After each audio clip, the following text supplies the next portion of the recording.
What's up, boys and girls? It's Mr. Bass. I wanted to do a little more in-depth video about color when it comes to fishing lures. And if you watch my live stream show, my podcast show with Steve from Get Your Fish On, you all already know this. We've been talking about this since day one. And we ask every pro that comes on the show what he thinks about it. And Steve...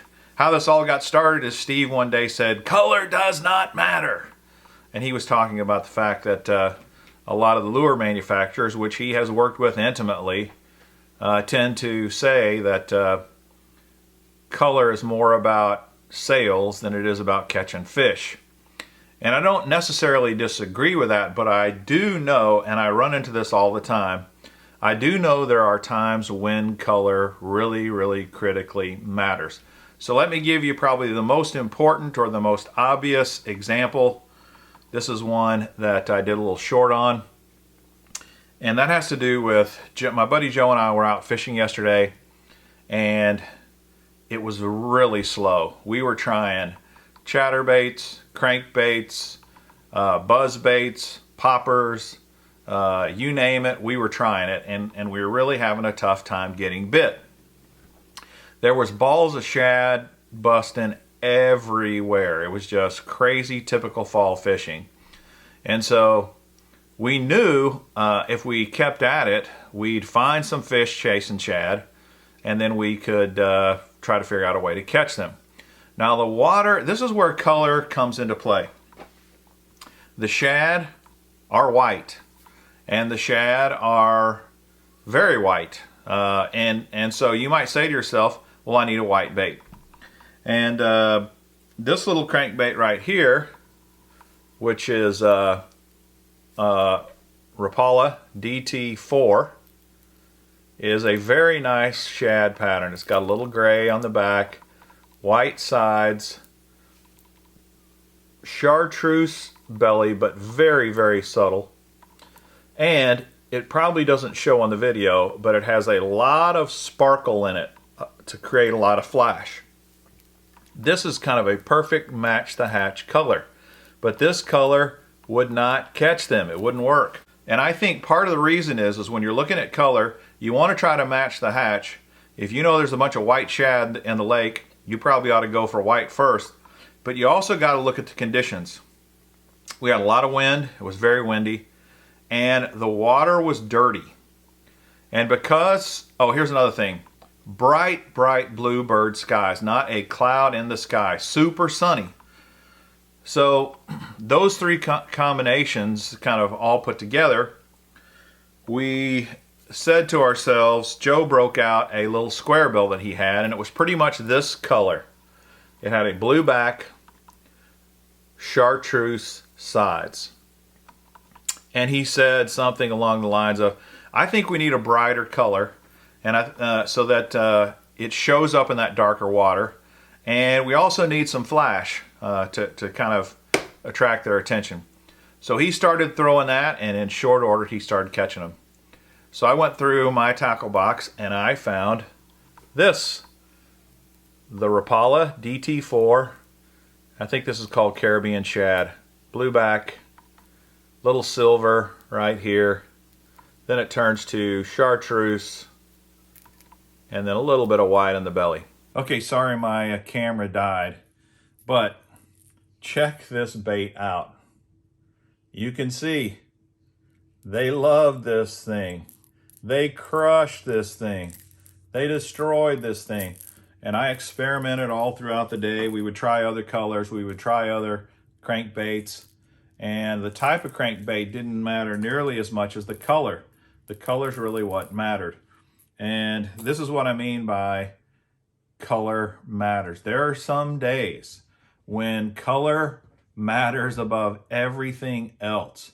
You've got to find the right color. And the fish will give you clues to help you figure out what that color should be. Some days you won't figure it out. Some days it'll be very obvious that the color didn't matter at all. You could have thrown any color. So when I say I'm a firm believer that color matters, this is the scenario I'm talking about. Depending upon the bait fish, the water clarity, the water temperature, the time of year you're fishing, the wind, the rain, the cloud cover, the amount of sun, all that stuff, all those factors. Depending upon those factors, there are days when color's absolutely going to matter. And I really think Jacob Wheeler said that when we asked him about color. They all pretty much, though, have said the same thing when it comes to color subtleties. What Matt Herron said about color was very interesting. He said, as a pro, I got to have a ton of different lures. I don't have the room for a ton of different colors. And they've all said pretty much the same thing. You need a dark color. You need a light color. You need a natural color. Beyond that, it doesn't matter so much. You need a green pumpkin, a natural color. You need a black and blue, or a black color, a dark color. You need a white color for certain times of the year. You definitely need those three. And then I might throw in what I would call an ultra natural color, something like a watermelon that's a little more transparent in the water than, say, a green pumpkin. Once you get beyond those basic colors, and now I'm talking soft plastics is what I'm talking here. Once you get past those basics, all the other millions of colors out there really don't matter probably 90% of the time. There is a 10% window where even the subtleties are going to matter a ton. The problem is you're probably never going to know that as a fisherman. You're probably never going to figure that out. Sometimes you will. And the way you usually figure it out is by complete accident. Let me give you an example. My buddy Joe Lee was out fishing a tournament, and he was fishing as a co-angler, trying to catch fish behind the pro. He noticed there was a lot of bright sun, and he kind of thought to himself, what could I do? What could I try? So he kept trying different colors, and he broke out a soft plastic. I don't even remember what the soft plastic was he was fishing with, but he broke one out that had a laminate. It had one color on one side, which I think he said was green, and on the other side was like a bright gold.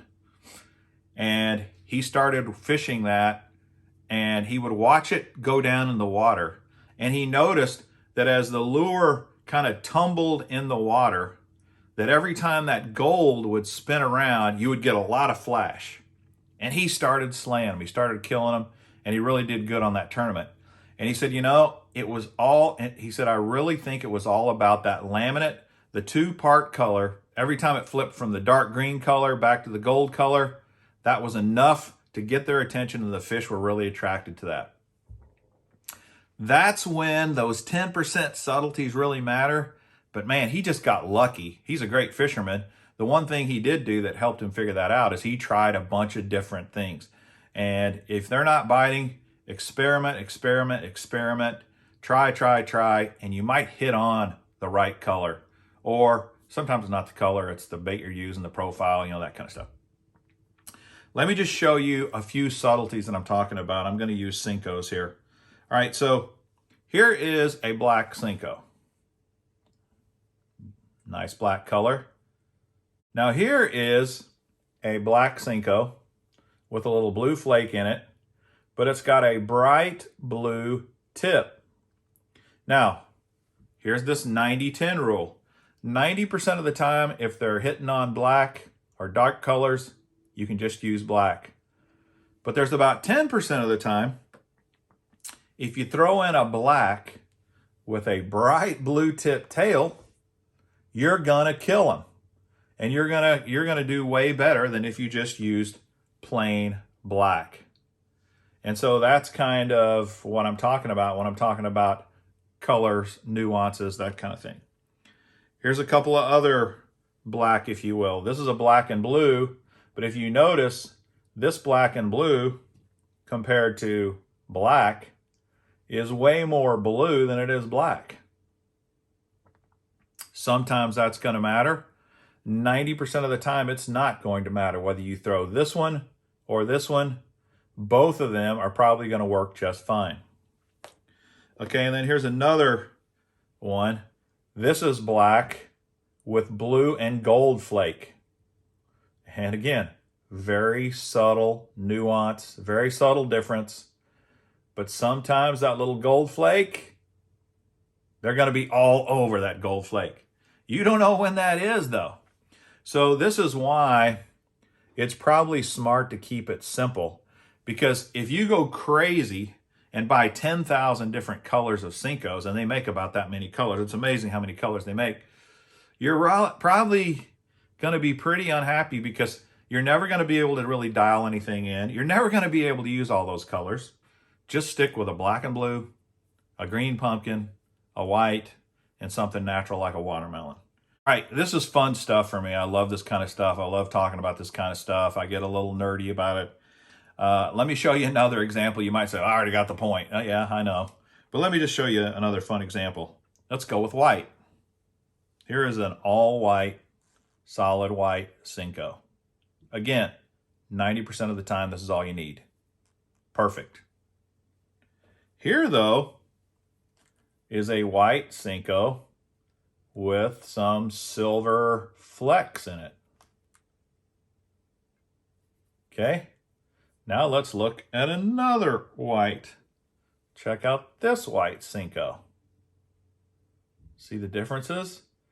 This white Cinco here has gold flakes in it, and it's got some black flakes in it, and the plastic, the white color, is slightly different as well. It's a little darker, I guess you'd say. Okay, and here's another one. This is an even different color. These are 4 Cincos, all made by Yamamoto Custom Baits. They're all crazy different. Do you need 4 different whites? No. But sometimes one of these whites will work better than the other. They just will. So if I were going with any of these, I would probably go with this one here that's kind of more white, but it's got some little flash in it. My next choice would be the all white, and then I would get into some of the others. But that's just kind of some fun stuff. Okay, one last thing that I want to talk about when it comes to color. And the reason I want to talk about this is because so many times we think it's the color when it's really not the color, it's the silhouette. Perfect example. Oftentimes when you're throwing a topwater bait, this is a big old froglet, throwing a topwater bait, what will you hear about color? Usually what you hear is, on bright sunny days, throw white, okay? On dark cloudy days, throw black. Why? Do you throw white on bright sunny days because on bright sunny days they like white? And do you throw black on dark cloudy days because on dark cloudy days they prefer black? No, it's not the color. It's the fact that on a dark cloudy day, when a fish is down in the water and they're looking up to the top up there at your bait, the visibility is lower in dark cloudy days. So the black just stands out more. The silhouette is much easier to see black on a dark cloudy day than white. On a dark cloudy day, when he looks up and sees the white will tend to blend in more with the water surface.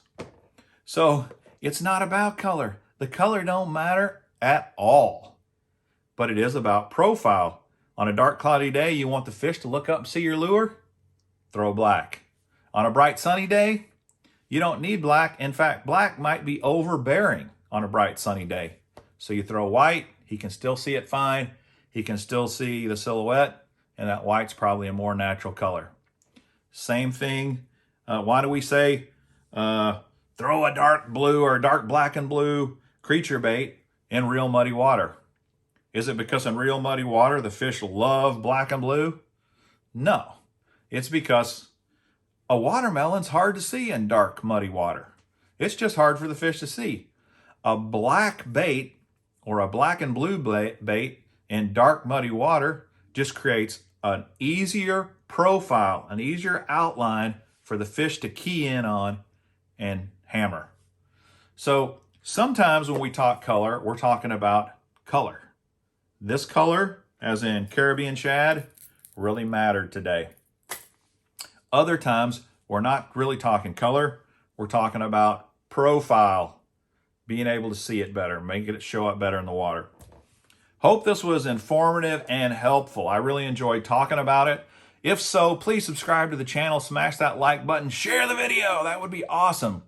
Please tune in to my Mr. Bass live streams as well. Greatly appreciate the support. Until next time, this is Mr. Bass. Happy fishing.